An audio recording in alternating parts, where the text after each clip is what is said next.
Hey guys, this is Purple Ranger, and here's part 2. Now, I'd like to give my thoughts on Face Off Season 6.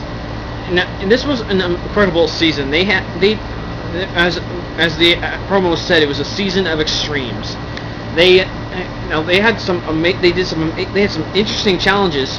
In fact, they had multiple team ones, which was pretty cool. One particular solo challenge, dragons. Now, they had to choose between a bunch of shields with certain damage. They had to create the dragon that would have caused that damage. One of them was slime.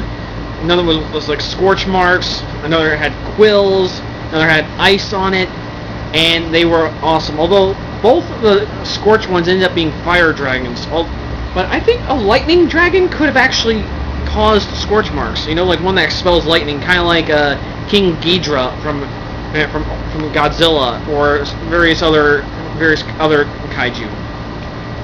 Anyway, one of the biggest things that happened this season was they actually went to Japan, and they did a foundation challenge, which made me think of Kamen Rider Hibiki because of the taiko drums, and because they had to create Oni, which was pretty cool. Then they created original anime characters that were also alter egos of themselves. But overall, these were amazing creations this season. I mean, I was in total awe of it. In fact, every night, after every episode, Bethany and I got on Skype and we discussed it and gave our thoughts on it. And I rooted for a few people throughout the whole season, and I will say that 2 of them did become finalists, and 1 of them won.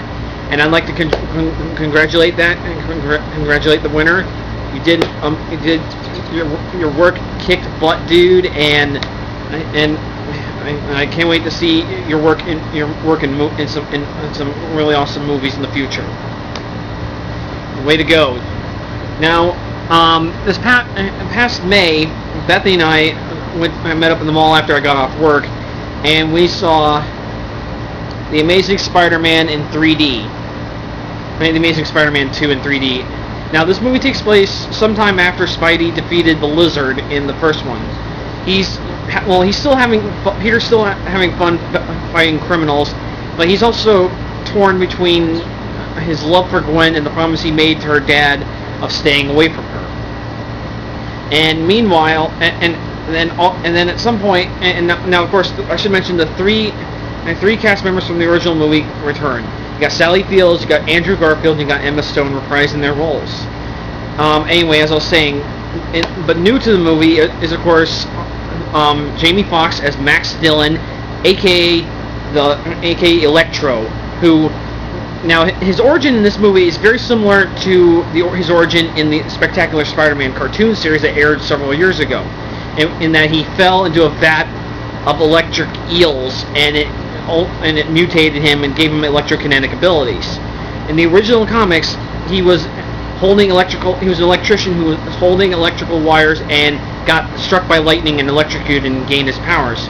But in the movie, he is an electrician, and he works at Oscorp, where the accident happens. Which, as you know, Oscorp is basically the focal point of everything that's going on in this particular universe. In fact, in this movie, we finally see Norman Osborn, and we also meet Harry Osborn. And as you guys know in the trailers, you see 2 other Spider villains, the Green Goblin and the Rhino.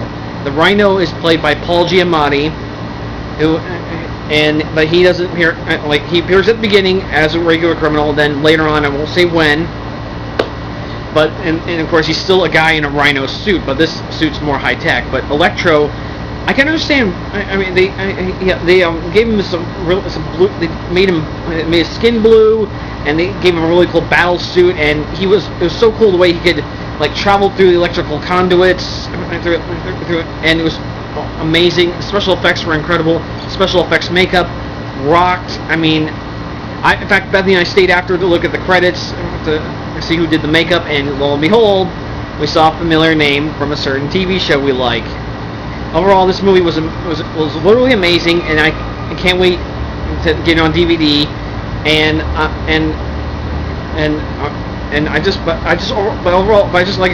love the story. I love the character development of the characters. Although there was one problem with the movie, And I talked to a guy at the comic book at my local comic book store, and even he agreed they could have gone a different way with it.